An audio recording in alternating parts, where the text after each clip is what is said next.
Okay, my talk on brain science is called If I Only Had a Mind. So, I'm going to talk about an assumption that a lot of people are making these days, which is that the human brain is like a computer.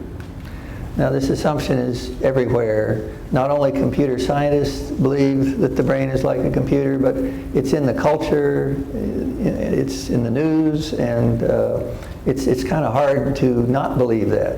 Just because if you are looking at, if you're living in the culture, this assumption is out there. I'm going to first look at evidence for the assumption. There's a proponent of this assumption that I'm going to quote extensively from, and look at her evidence in favor of it. Then I'm going to look at some consequences of that assumption and what it implies for religious belief, not just Christian belief.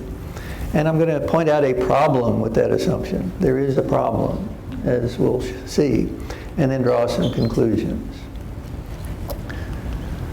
Okay, we heard about ChatGPT. It was launched last November. It was developed by this OpenAI company, which was originally started as a nonprofit, but then they decided, oh, the temptation is too great, we're going to start making money. And so if you're reading the Austin paper a few weeks ago, you might have seen this headline in the editorial section, "Students using AI for cheating is inevitable, but schools can meet the challenge." What happened was a couple of economics professors at UT had been giving a macroeconomics exam to undergraduates, a standardized exam that's the same across the country for many years. And the rubrics to grade it are also standardized. They said, well, here, let's type the question into ChatGPT, write down the answers, and grade them according to the standard rubrics and see how well ChatGPT does compared to average undergraduates in economics. Well, it got in the 99th percentile. It's better than 99 out of 100 economics students. So this presents a problem for, people in the social sciences assigning, homework problems and tests that they hope will not be done by ChatGPT, but who knows. Obviously, ChatGPT doesn't always check its references, as we heard. But, this is still a big issue, not only in academia, but in other places.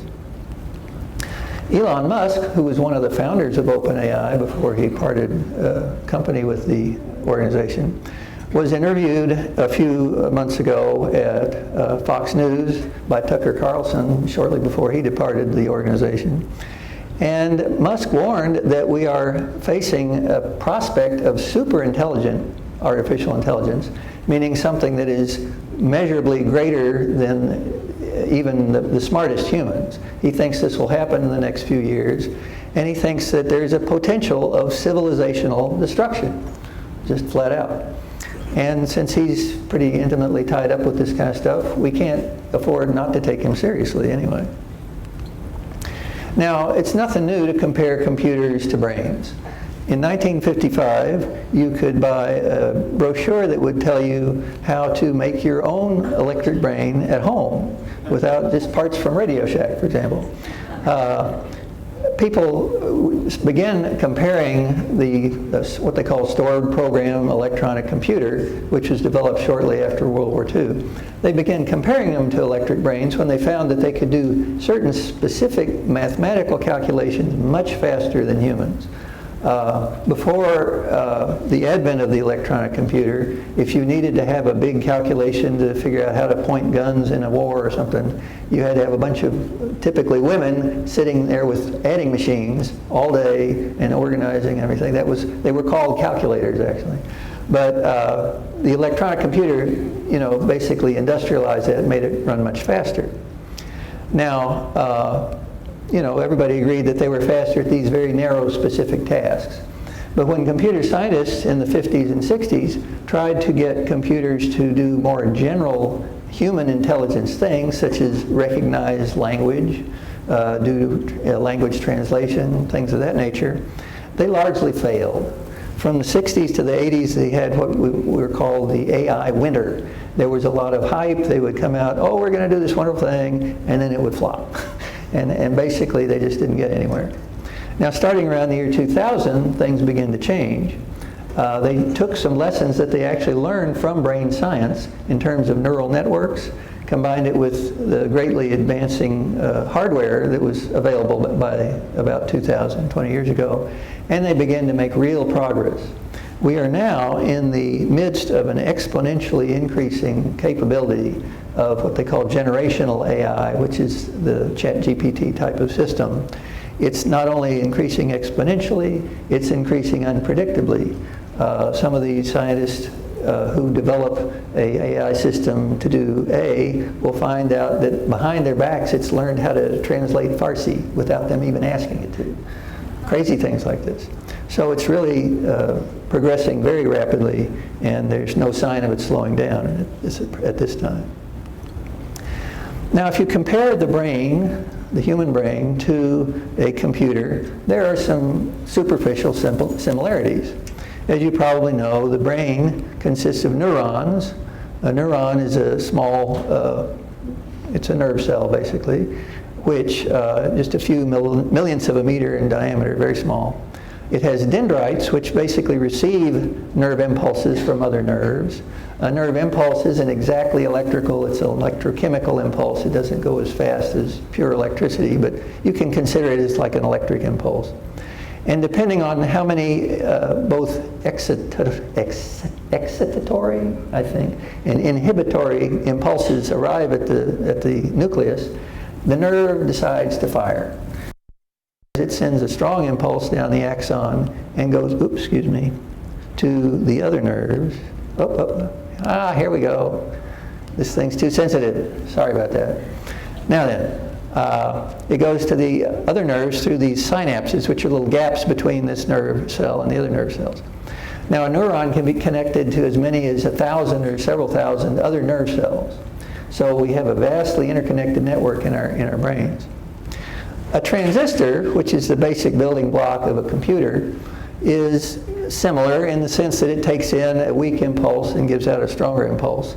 A transistor by itself doesn't connect to only more than one or two transistors, but by building a number of transistors, you can do something that does roughly what a neuron does, although not quite as complicated.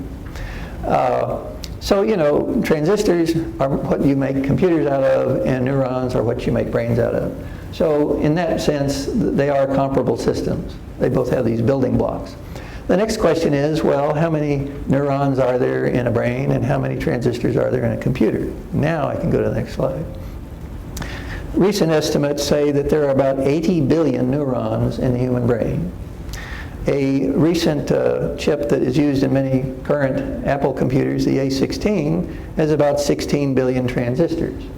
Now, bear in mind that they build large supercomputers that have hundreds or thousands of these processors. You can see that, you know, we are getting comparable, at least in parts count, to the human brain in terms of the number of transistors a computer will have.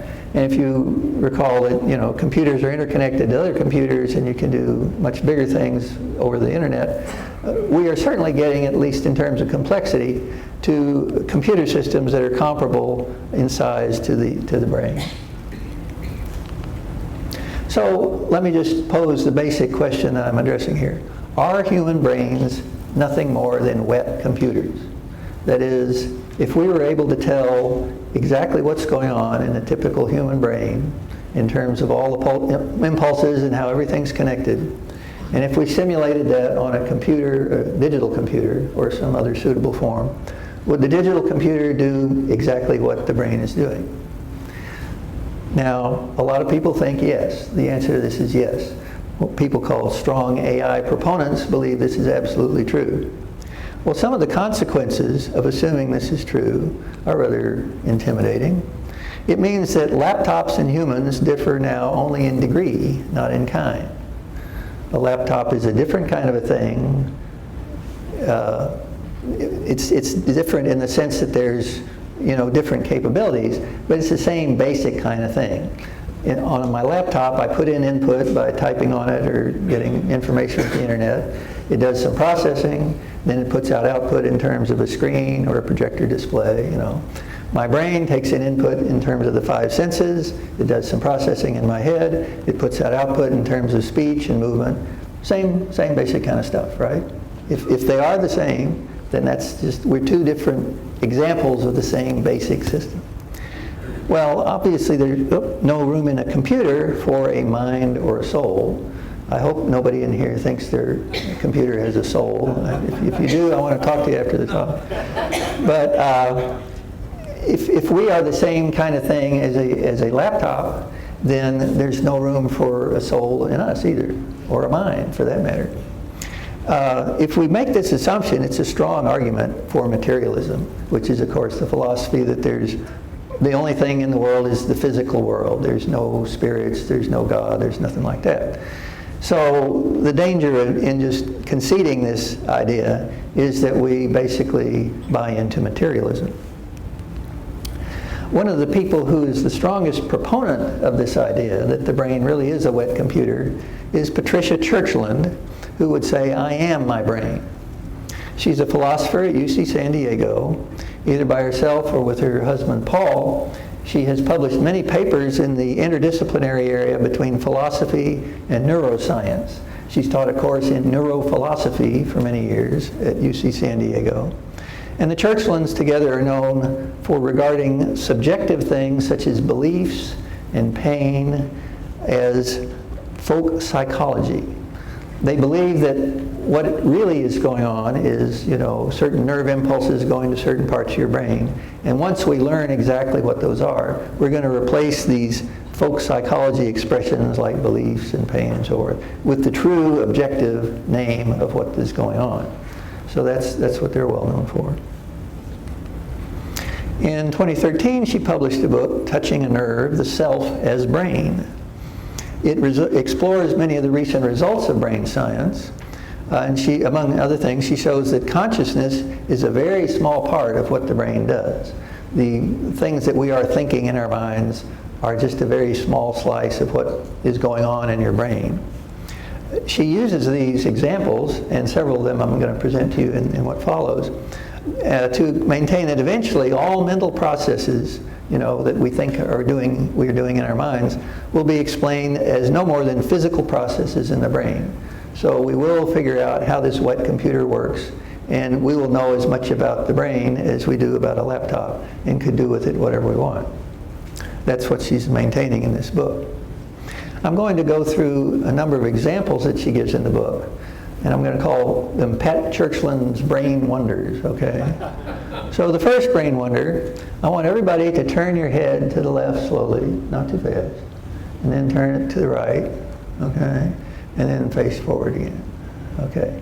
Now, did you think that the room was spinning around you and you were stationary? Or do you think the room was stationary and you were just turning your head? Right. The latter, yes, unless somebody's having real vertigo problems, which can happen. Well, the reason that you were able to separate the motion of your head, because your visual field was moving to the right as your head moved to the left. It's the same picture whether the room was moving or your head was moving. The brain keeps what's called an efference copy of your body orientation. That is basically a kind of model of where your body is at all times. And there's what's called proprioception, which is allowing you to tell where your arms are and legs are. Plus, the inner ear has these semicircular canals, which you're probably familiar with, and they detect actual motion of your head. So all these systems work together to tell the rest of your brain that, okay, eyes, don't worry if the room starts to go that way, you're turning your head to the left. It's not a big deal.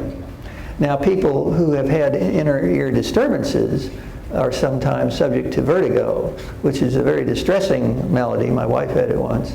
You can be sitting perfectly still in a chair, and you have this strong impression that the room is just spinning like a merry-go-round. It's disabling, really, if it's severe. But under normal circumstances, when all these systems are working together, you can just turn your head, and okay, you're just turning your head, no big deal. Now, the next brain wonder is language. I am not planning all my sentences ahead to the last word. If I was, I would start stumbling. If any of you have tried to learn a second language, you find, at least initially, that you can't just talk it unless you're really good. You have to think, okay, what is the case, and what's the number, and what's the gender, and it's that word, and then it takes maybe a minute to get out one sentence correctly. because you're consciously putting together the sentences. But under normal circumstances, the language you learned as a small child, your first language, is something that the language processing centers take. You just have thoughts in your head, and the language processing centers, without your intervention, turn them into grammatically correct sentences with, a period and so forth. And you don't even know what's happening. Now, if you have the unfortunate problem to have a stroke that disables a language center in your brain, you may be subject to aphasia, which is a general umbrella term, meaning that you have difficulty communicating. Either you can't talk anymore, or if people talk, you can't understand them, or sometimes it interferes with writing and reading, depending on which part of the brain was damaged. But under normal circumstances, if your brain and language processing centers are working appropriately, you just talk, and you don't think about how you're going to put things together, you just talk. Okay. Next, she takes on moral values. Where did they come from? Well, according to Pat Churchland, moral values arise from the higher brain centers, the frontal lobes, which exert control over what is called the lizard brain. We have, in common with lizards and other lower animals, certain parts of our brain that are in charge of the instincts, fighting, fleeing, feeding, and reproducing. And so when these instincts are operating in a lizard, for example, it's not going to get into any trouble just doing those four things, basically. That's all it needs to do. But Churchland says that when mammals developed, it was necessary for the mother to protect the children for the time that they were nursing before they were mature enough to go out on their own. If a saber-toothed tiger came up and the mother just dropped the kids and ran off, the species wouldn't survive very long. So she says those our ancestral primates, which developed higher brain centers that could control these lower impulses and keep the mother there while the babies are being protected, would survive better than the other types of primates that did not have this advantage. And so that's how certainly mother-daughter and mother-son connections arose. She also sees it as the origin of social and community cohesion, because if a community of primates, or whatever they were, starts doing altruistic things for each other, that community is more likely to survive than the every man for himself community. And so this control by the upper brain centers of the lower brain centers was favored by evolution. And that's where morality comes from, according to Pat Churchland. Next, she tackles free will. According to Churchland, free will is just a decision-making process using many different parts of the brain, but it's fundamentally determined by physics. If we could watch all the physics going on in your brain and we knew all the rules, we could say exactly how you're going to decide, according to her. Now, she doesn't believe in what she calls contra-causal free will. A quote from her books is, somehow, according to this idea, your will, whatever that is, creates a decision by reason, whatever that is. So she would call those concepts reason and will folk psychology, probably, because what's really going on is these physical processes in the brain, just as bits are running around in the laptop, and that's really what's going on when you apparently make a free decision. She doesn't go so far as to say free will is an illusion. She denies that phrase, but she says it's about as good as it gets if you're not coerced and you have the information you need. That's as free as you're going to have a will, but it's not really free will. So that's what she would say about that. Finally, she tackles the idea of a soul, and she cites the case of what are called split brain patients. In severe cases of epilepsy, a last-ditch radical surgery that some people do is to actually cut the corpus callosum, which is the thick bundle of nerve fibers that connect the left and right hemispheres. They go in and surgically cut that corpus callosum, separating the left to the right from the right hemisphere. Surprisingly, patients who have been treated this way recover pretty rapidly and go back to normal life, but they have occasional problems, such as what she's citing here. A split brain subject may even make opposing movements with the two hands, the left hand picking up the phone, the right hand putting it down. The movie Dr. Strangelove, and the character played by Peter Sellers he would be in a wheelchair, and suddenly his right hand would go up like this, beat down the left, with the left hand. So maybe he was a split brain patient, I don't know. So she raises this question and say, okay, well, if a person has one soul before the operation, and they have the operation, and then they have this conflict, does that mean the soul is split in two as well? And she concludes that this idea of a soul is an unnecessary and nonsensical hypothesis. All right. Well, to sum up her cases, she says much of what we usually, formerly thought was done by the non-physical mind is demonstrably done by the brain. As we learn more about brain science and what the different parts of the brain do, we find that, things that we were thinking were, a non-physical mind process are actually being done by the brain, and you can watch the nerves doing these things. She also believes there's reason that future research will reveal how the brain does everything that we think the mind does, including thinking. So she has confidence that sooner or later, we're not there yet, and she admits that, but sooner or later, if we continue pursuing research into the brain and how it works, we will understand it as well as we can understand the laptop. And therefore, the mind, the soul, and God are unnecessary hypotheses.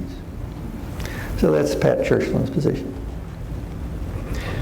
Now, in contrast to that, I'm going to start with a book by C.S. Lewis, which he published in 1947, Miracles, a Preliminary Study. In this book, he quoted a biologist, surprisingly enough, J.B.S. Haldane, who was writing before digital computers, and said the following: "If my mental processes are determined wholly by the motions of atoms in my brain, I have no reason to suppose my beliefs are true, and hence I have no reason to suppose my brain to be composed of atoms." Now that sounds a little paradoxical, and so what I'd like to do is talk about two meanings of the word because. The first meaning of the word because is what I'm going to call the cause and effect because. If I hit this cue ball, and the cue ball hits the red ball, and the red billiard ball moves, the red billiard ball moved because the cue ball struck it. That's the physical cause and effect because meaning. So, it's bright outside because the sun is shining. That's cause and effect. The sun is out, there's light, and so forth. All physical interactions that physics talks about are the cause and effect because. That's one meaning. The second meaning has to do with logic. Suppose we have a real number A that's greater than B, and suppose the real number B is greater than C. We can conclude then that A is greater than C, but these two statements are called the grounds for that conclusion, and this is the consequent. So this is true because these are true, and in that word, in that sentence, I'm using the ground consequent meaning of because. This is purely abstract logic. It has nothing to do with physical stuff. So is everybody clear on the two meanings of because? The physical one and then the logical one. Okay.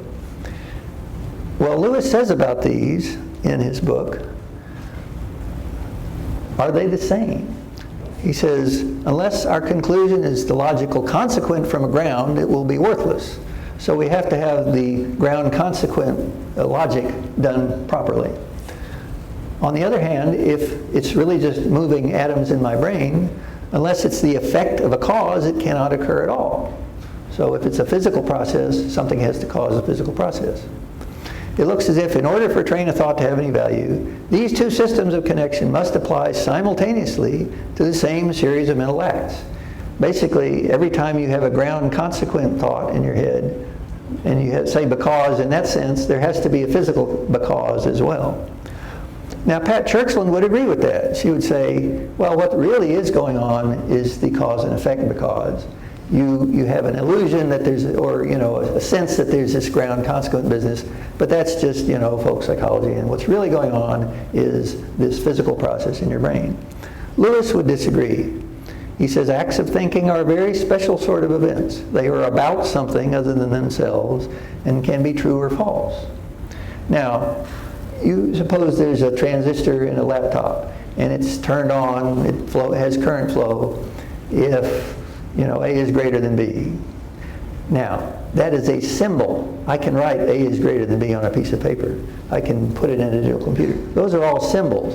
But without a human mind to understand what the symbols say, there's nothing there. They are not about the thing that we are interpreting them in themselves. They are about something because we think they are. And just lying there by themselves, if you remove the human mind from the picture, one object cannot be about another object. So here is the problem with this atoms in the brain idea. So let's ask the question, is understanding confined to the brain? That is it just a physical process? Now let's make the supposition that all reality is just material stuff. We will make this physicalist, materialist assumption just for the argument here. Now suppose you're going to learn something. Your brain, using your brain, you'll learn something. What you're going to learn is the structure of your brain, including any physical changes that take place when you learn something new, when you know something new. Suppose we go far in the future where there's a machine that can point at your brain and display on a screen, as in much detail as you like, exactly what's going on in your brain. Okay?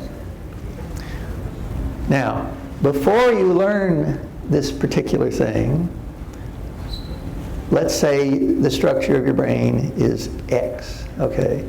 You're sitting there, just like here. You haven't looked at the screen yet, and you're struck, but it's pointed at you, and on the screen that you haven't looked at yet is displayed the structure of your brain. We're going to call that X, all right? Now, you learn the structure of your brain. You look at the screen. Well, what's on the screen? If the screen just displayed X, it's not right, because now that you know X, what's in your brain is X plus Y. Y is the physical changes that happen because you learned about your own brain. Well, gee, if you just learned X, if the screen didn't change, you missed learning Y because it hadn't happened yet. Well, go back and look at the screen again. What's going to happen is you're going to get an infinite regress. Your knowledge of your brain cannot include knowing, you're knowing, you're knowing, you're knowing, you're knowing, and I'm going to have to stand here till forever to complete the sentence. And I'm not going to do that. The situation is essentially what happens when you point a camera at its own monitor. You get this infinite regress, and if the monitor and the camera had infinite resolution, it would literally go on forever. Anytime you try to follow a logical train of thought and reach an infinite regress, it's a red flag. It's not necessarily a disproof, but it certainly shows that there's a problem here. This is one of several arguments in favor of the idea that knowledge of the brain, or any material thing for that matter, cannot itself be a part of simply material things. There has to be some non-material aspect to certain aspects of what our minds do. Now this is nothing new, this idea that there has to be some non-material aspect to the mind. Nothing new.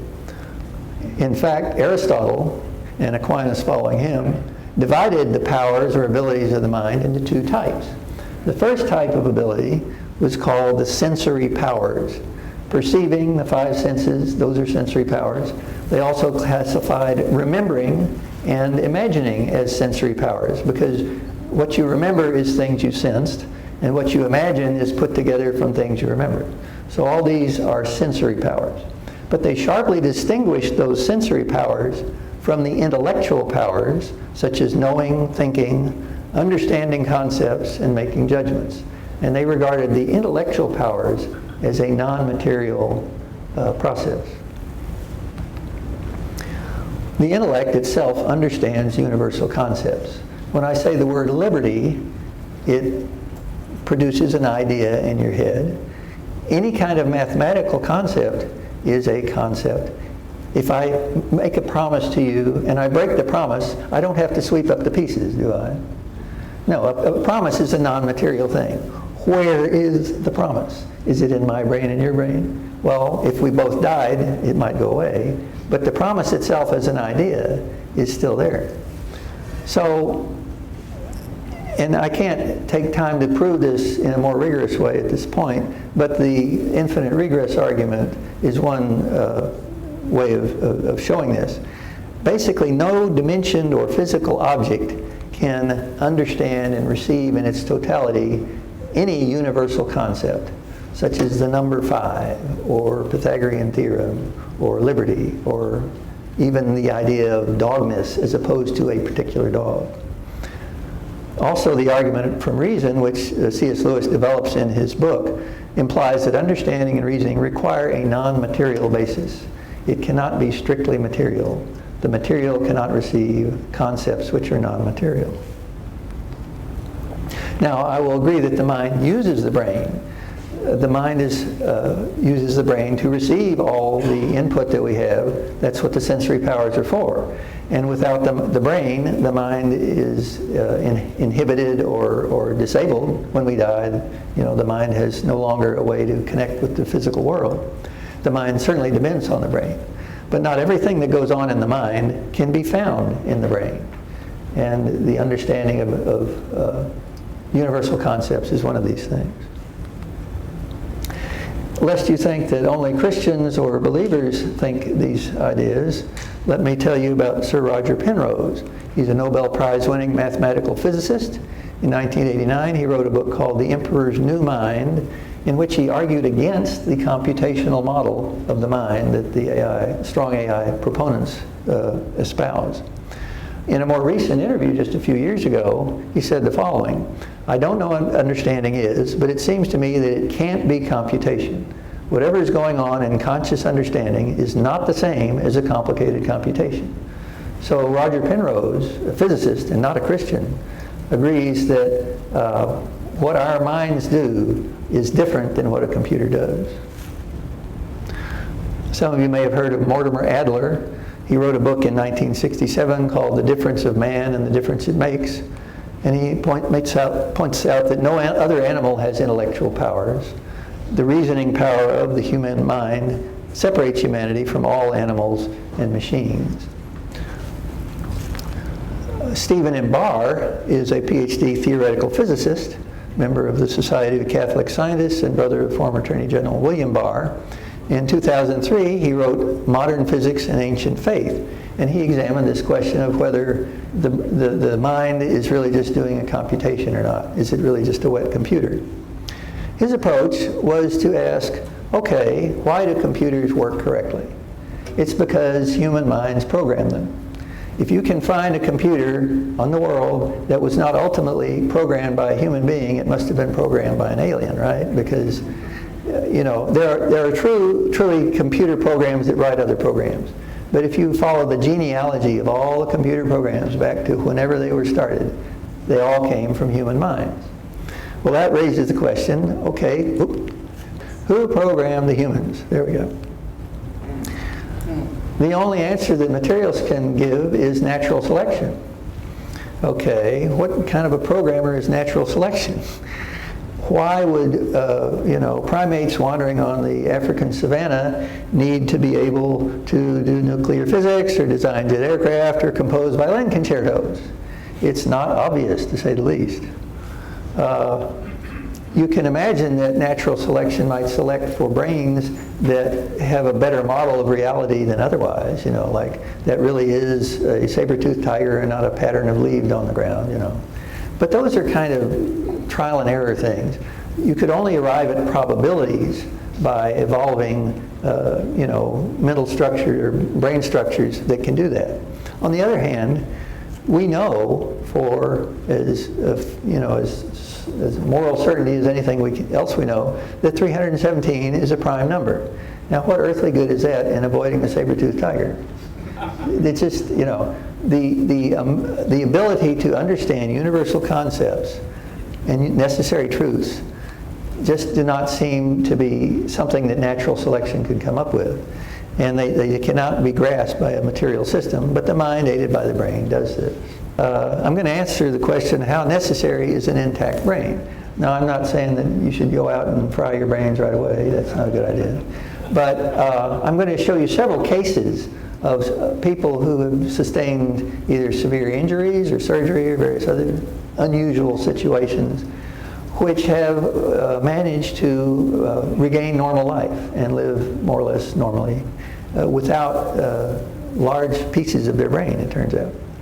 The first case I'm going to talk about is Phineas Gage.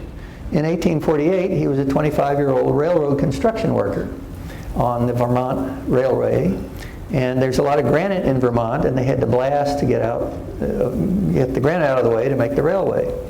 The way they blast granite is they get a drill, they drill down a few feet into the granite, then they pull out the drill, they pour gunpowder in the hole, they pour a little sand on top of the gunpowder, they put a fuse on the gunpowder, they get far away after they light the fuse, and they blast. Well, Phineas Gage's job was to do the tamping with this iron bar he's holding, and something went wrong. The gunpowder went off, he had turned to speak to someone, and the rod went through his skull like that, taking a good chunk of his brain with it. Surprisingly, he did not die on the spot. He was put under the care of an excellent physician who nursed him through a severe infection of the brain, which did nearly kill him. But after some months, he began to regain speech ability, and over about the next year, although initially he had some personality difficulties, which you may have read of, he was having a radical personality change. Those were based on reports right after he was injured. But eventually, after a couple of years, he was able to go back to work, and for several years he toured New England with the bar that went through his head, being a kind of a Barnum and Bailey, look at this, the man who's survived the rod going through his head. Later he went to the country of Chile and ran a stagecoach line for several years. He did succumb to illness and die in 1860, but for many years he lived a fairly normal life after having a big chunk of his brain knocked out at the age of 25. I mentioned epilepsy earlier. A very radical operation that was occasionally done on young children with severe intractable epilepsy was what's called a hemispherectomy. They literally take half the brain out, the half that's causing the epilepsy problem. Now you would think this would create a severely disabled child who could not do anything at all. Well, in 2019, some people at Caltech identified 6 of these people who have brain scans like that. If your doctor shows you something like that, you have something to be surprised about, obviously. They showed relatively normal cognitive abilities, surprisingly enough. And so if it's done early enough, the left hemisphere, or whichever hemisphere is left, so to speak, can adapt and perform all the necessary functions that are normally isolated. In most normal people, the left hemisphere is in charge of all the language processing, for example, and specific abstraction and so forth, whereas the right hemisphere does sensory stuff. But if you start early enough, one of the hemispheres can basically do it all. Even worse than that, a few years ago, a Frenchman, 44-year-old Frenchman, approached his doctor saying, "I have some leg weakness." They did a scan on his head and they found this. This LV stands for left ventricle. Usually it's a very small part of the skull between the brain and the skull that's filled with cerebrospinal fluid. Well, this guy's had expanded to fill about 90% of the skull cavity. The doctor looked into his medical history and found that as a child he had hydrocephalus, which is water on the brain, colloquially called. It is caused when the cerebrospinal fluid, which is continually being produced in the brain cavity, was blocked and the pressure builds up. He had a shunt installed to alleviate this when he was a child, but something had gone wrong with the shunt, causing a leg weakness. The doctor reinstalled another shunt, and the man went back to his wife and family and civil service job and was perfectly fine, despite only having about 10% of the brain volume of a normal person. What do you do? Now, I want you to tell me how many people are in the next picture. How many? 6. You disagree. Can't you count? This is Abby and Brittany Hensel, born in 1990. They're what are called Hydrocephalus parapagus Dipose Twins. There, I said it. Most people with this condition die within months of birth, but Abby and Brittany's mother was a trained nurse. So she decided to raise them as normally as possible. They went to college, they became trained as teachers, And they currently teach 5th grade in a small town in Minnesota. You heard of a teacher with eyes in the back of their head? Well, 2 heads are even better. Clearly, there are 2 souls inhabiting one body. They get 2 paychecks. They vote twice. I mean, one of them votes and then the other one votes. And, but they're treated as 2 people. There's 2 souls inhabiting one body. There's no problem with 2 souls inhabiting one body, at least in the case of Abby and Brittany Hensel. Turning back to the question of AI, are we using it as a tool, or are we close to making it an idol? In the same interview that Elon Musk gave with Tucker Carlson, he quoted Larry Page, who he used to be friends with, co-founder of Google, Larry Page is. And Larry Page told Elon Musk that he wanted, quote, a digital superintelligence, basically a digital God, if you will, as soon as possible.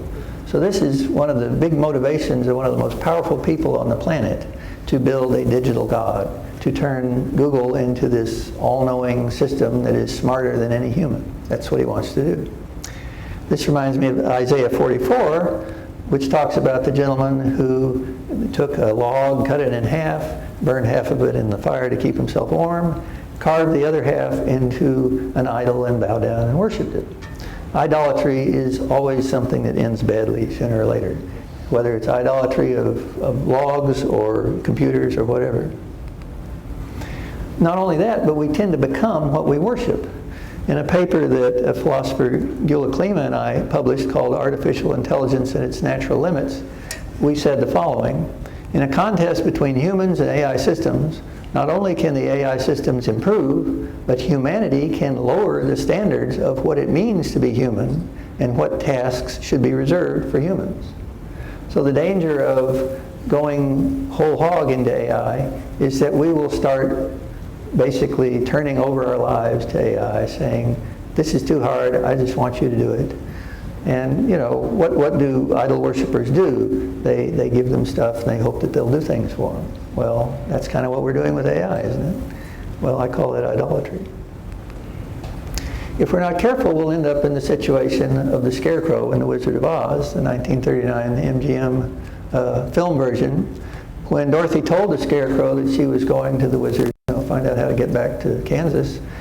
He's this great, powerful person. Ray Bolger, playing the Scarecrow, said, I want to go too because I don't have a brain. Therefore, I must not have a brain, right? And although the events proved that he was the cleverest person in the whole group. So, he was seeking expert help to get what he thought he was missing, but in fact, he wasn't missing it at all.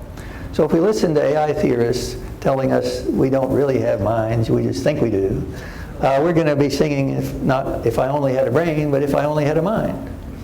So, our human minds use our brains, but they are not contained therein. If you don't remember anything else from this talk, remember that the mind is not the brain.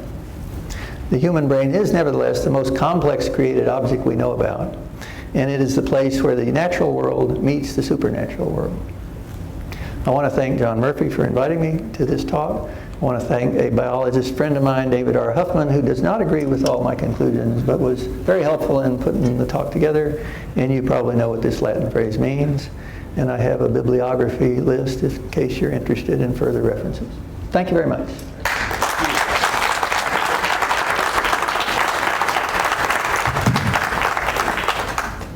That was fascinating. That was wonderful. Really enjoyed that very much. So I apologize. In the introduction, I meant to mention that you are a professor in the engineering department at Texas State University. I'm kind of glad you didn't, actually. and you had published many papers on AI, correct? Is this, I've actually only published one. Just one. But it had a lot of stuff that's in this talk. Yeah. Excellent. So. Yeah. So many questions. Great. I love to try to answer questions. 2 rules for the Q&A real quick. First rule is please be sure to ask a question. So many times people will want to talk about what they know about the subject and they'll go on and on and on and on. We're all waiting for that question and then there's never a question. So don't be that guy, okay? Ask a question. If you need to set up your question with a little bit of commentary first, then that's fine. Please do that. But please keep it to a minimum so that other people can ask their question. Second rule, I'm the president, I get to ask the first question. Okay. And y'all are lucky I'm only asking one, because I have so many, I could go slide by slide. Oh, what? So John Searle's Chinese room thought experiment is intended to show that computers cannot understand. Right. That's the point that you're making here. Mm-hmm. Okay. And Alan Turing proposed the Turing test. Right. That is a test to see whether or not a computer can fool humans into thinking that they're human. Uh-huh. So that really is about mimicry, Mm-hmm. whether a computer can mimic human understanding and human thought. Right. So my question is there an importance, a major difference, or where would that major difference between if mimicry is so good that we can't distinguish it from human understanding, does it matter? That's a very good question. Mimicry is something that we can do, since we developed motion pictures and so forth. There are ways of simulating the real world more and more, technologically. Now, I think the basis is that we have to trust what we can figure out over what we see, if I can make that statement. The economics professors who gave the exam to ChatGPT, and it made 99%, if all they were doing was looking at the words on the page, there is no difference. I mean, you can't tell. You can imagine science fiction scenarios where you go into a long conversation with a computer, and there's been movies made like this, which, they're actually developing computers to be companions to people in rest homes and give them somebody to talk to. I have mixed feelings about that, especially as I get older. But, we cannot, the Turing test, while interesting, and at the time it was quite a radical idea in 1944, whenever he wrote it, I can't think it's a probabilistic thing. Yeah, it sure sounds like a person, but I don't know, And because these new generative AI systems are drawing on the entire internet, which has, tera, giga, whatever large number you want to say, bunch of stuff that people have done, and it is motivated to imitate what people ask. As the example you read of this, the guy who asked it a legal question and got all its wonderful citations. If you treat that as a person, they're very clever con artists. But did they design ChatGPT to be a clever con artist? I don't think so. We got to remember that it's a tool, it's a machine. They have different ways of training AI, and that's a big part of how they get them to run. They put a value function on, okay, if it has quotations, that's good. Well, if it's good to have quotations, I can make some up and have a whole lot of quotations. It's kind of the rule you didn't say as opposed to the rule you did say. And just depending on what the operators, the designers of the thing will come up with, in terms of desirable functions, it'll do that, whatever you ask, And that's where the danger comes, because they've thought of his crazy hypotheses. You say make as many paper clips as possible, and so it burns down New York City to get scrap metal to make paper clips. Well, you didn't tell me not to burn down New York City. So I hope I've answered that. I think imitation isn't the ultimate criterion. So David says, right here, okay. Two questions. I think you said the mind and the brain, or the mind is the soul as opposed to the brain, right? What was that again? When you say the mind and the brain, is the mind the soul? Is that how you? I don't say the mind is identical to the soul. The soul is a larger concept. Okay. The mind is the intellectual powers, really. Yeah. Okay. In a quantum You said system. that Homo sapiens are the only ones that really can rationalize this, and you know, this computer-like. Did our extinct ancestors have this, like Neanderthals, Homo neanderthals, Dipose and Homo erectus? When around the evolutionary scale did the first species or genus get this mind or soul? Where did they get it? When Did they get it? There is no way to tell. You know, I don't know. Yeah. I've got a question. Man has created and invented a number of things, and one of which is the phone. And today we see us being somewhat, I would use the term, addicted to the phone, particularly generational as young people begin to use things like this. How can we avoid our addiction or dependency on things like AI, particularly as younger generations come up and begin consuming that invention? Can you respond to that? Well, on an individual basis, it's hard. Let me show you how I do it. This is my phone. It annoys some people, but you know. But You're older than the young. yeah, sure. I don't know very many young people with this kind of phone. They're talking. I saw a very interesting talk put out by the Institute for Humane Technology in California. If you go on YouTube and look for the March 2023 talk, Institute for Humane Technology, there's about a 45-minute talk by these people who are very tied into Silicon Valley. And they're talking about we are at a point where, with regard to AI, where we were with regard to nuclear weapons in 1945. We are at a very important, significant crossroads. And if we don't take some kind of steps to, you know, as a society or a, you know, world, regulate this at least to the extent of making sure the worst doesn't happen, the worst may well go ahead and happen. And that's something that's beyond you, me, or anybody in this room. And you know, we'll just have to ride along with the rest of us and see what happens.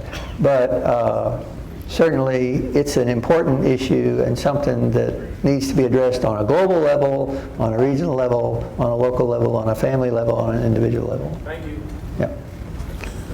So, Dr. Stephan, so thank you very much for your talk. On the question of brain structure versus computer structure.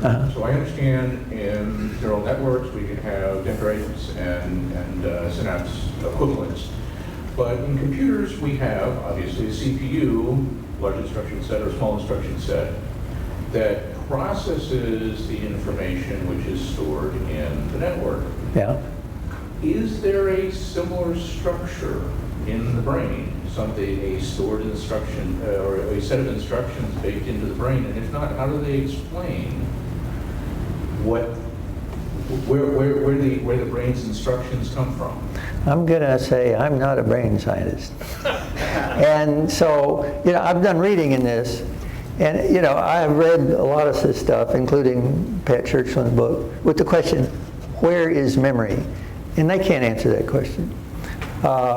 It appears to be an extremely complex interaction of some very, you know, detailed, intentionally put together structures of different kinds in the brain that together does what it does. And they're just beginning, and Churchland admits that we are still in the very early stages of brain science.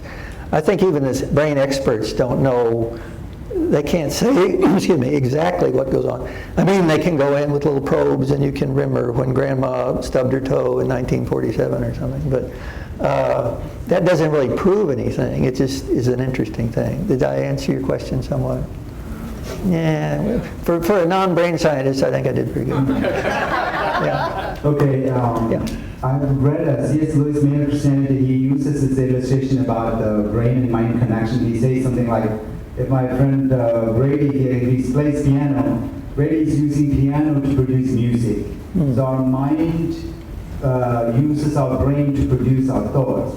Yeah. And that's kind of exactly what we kind of reinforced what you said. Yeah. So that's a good illustration to use when we talk to others. Like I just wanted to make sure it's a good illustration. Yes, yes. I mean, thoughts, you got to be careful with the word thoughts, because thoughts can include universal concepts, which is strictly speaking what the mind does. But, you know, we see particular dogs with our eyes and our memories, our imaginations. From those particular dogs, we learn the concept dog, and then we can recognize other dogs. But the concept dogness, is a intellectual, universal concept, which is not something that can be reduced to a physical part of the brain. Yeah. So, other than Isaac Asimov's robotic laws, Oh, yeah. is there any way that you think AI could be trained with morality and ethics so that it would make a more human choices and not go crazy and take over the world? The first question is, whose morality and whose ethics? You see, we have a bunch of idiot savants running the country. They are extremely good at making billions of dollars and doing all this wonderful technology, but if you ask them about what is the good, what is the true, what is the beautiful, they'll stare at you like a 5-year-old. That's literally true. I haven't a chance. But they have no concept, generally speaking. There are exceptions. But they have no concept of the extremely important and historically based ethical systems that they are, treating like wooden blocks to play with.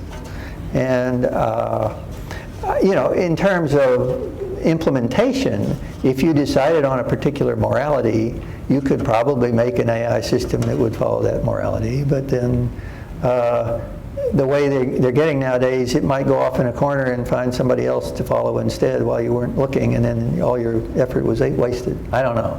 Yeah. Yeah. You made a mention that AI is going to use something as a reference.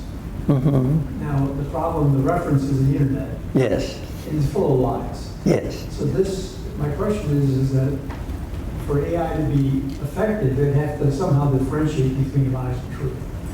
Good luck. Yes. Well, I would like it to as well, and that is, lies and truth is not it's an intellectual concept, isn't it?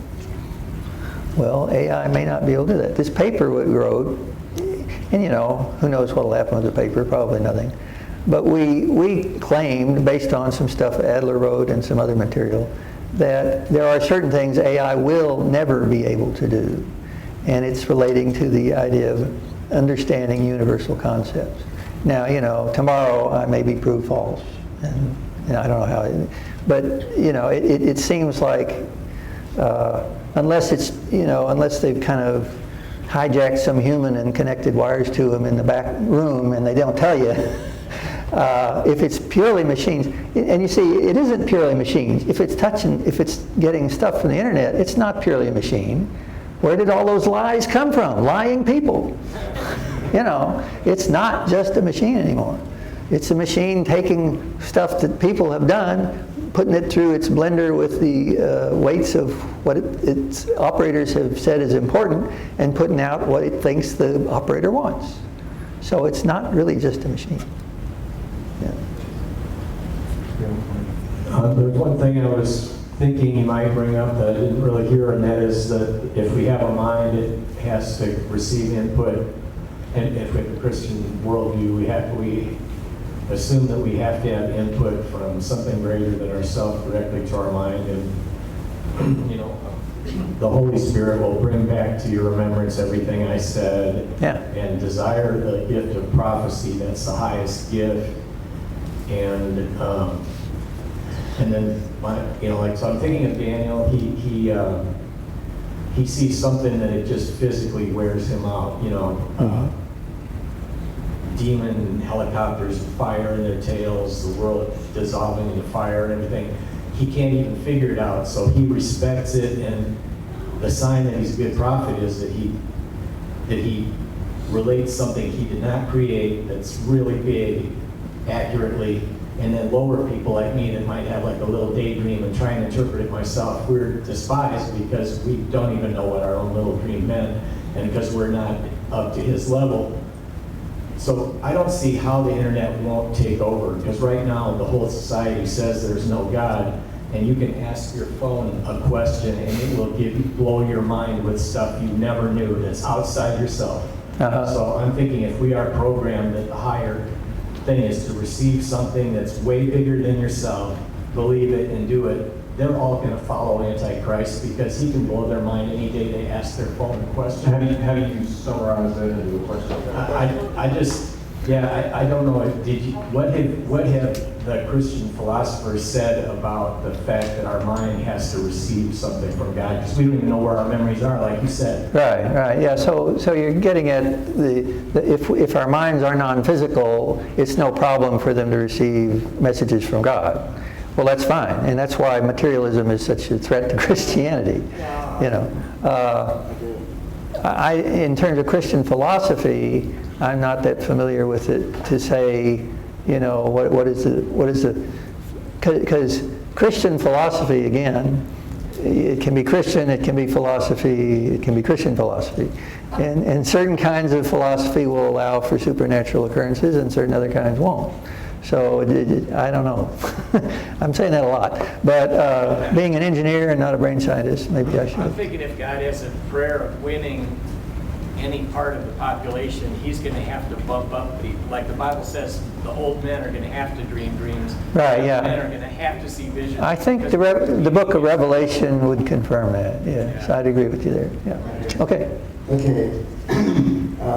I just want you to elaborate. I think one of the best things you said today, one of the best things you said today against the ideal is the ideal of the infinite regress. I'm fairly familiar with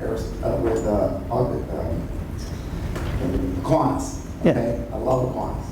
And so the vertical argument for the cosmological God is one of the best ones, not the horizontal one that David Hume dispersed. Could you elaborate a little bit more than your slides on the fact that that is why, because I think what you're saying, if I heard you correctly, is you're saying that it has the problem of like infinite regress. Right. Hilbert's Hotel. Okay. You have to have time. Yeah. Time has to exist outside. Right. Yeah. Therefore, okay. And so could you elaborate a little bit more on that, because I'm having trouble. Well, I got to make a confession. Okay.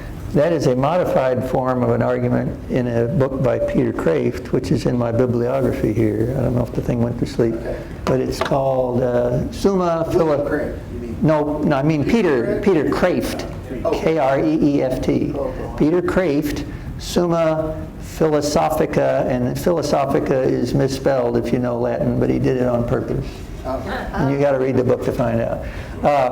It's a wonderful compendium of all sorts of Aquinas-style arguments, including a modified form of this one. I modified it a little bit to look forward rather than backwards, just because I thought it would tie in with the camera. Actually, I like cameras, and so I would refer you to that book. Okay. But it's not the only argument. There's a much better argument in a book by Michael Algross. Did I have that one on there? The Immortal in You. That argument was too long to present today, but it basically comes down to saying anything with dimensions cannot receive universal concepts. The result is the same, the argument is different. Yeah, Michael Algross, The Immortal in You. And that's a very good book. And he's basically a Thomistic philosopher who draws a number of conclusions, among which is that our minds have to be non-physical. Yeah. So I'll finish with the last question here. Oh. So it was interesting that your slides talking about Churchland and the points that she was making, one after another, were some of the illusions that I'll be talking about in my atheist presentation in August. So one of them was the illusion of the self. We don't have a self. We don't have a soul. The second one was the illusion of morality, that there's no such thing as right and wrong. We invent morality because we're social animals. And the third one was free will. So you said something that was interesting. You mentioned she does not believe in contra-causal free will, Right. which is another term for libertarian free will, Okay. what we all think of when we think of free will. Right.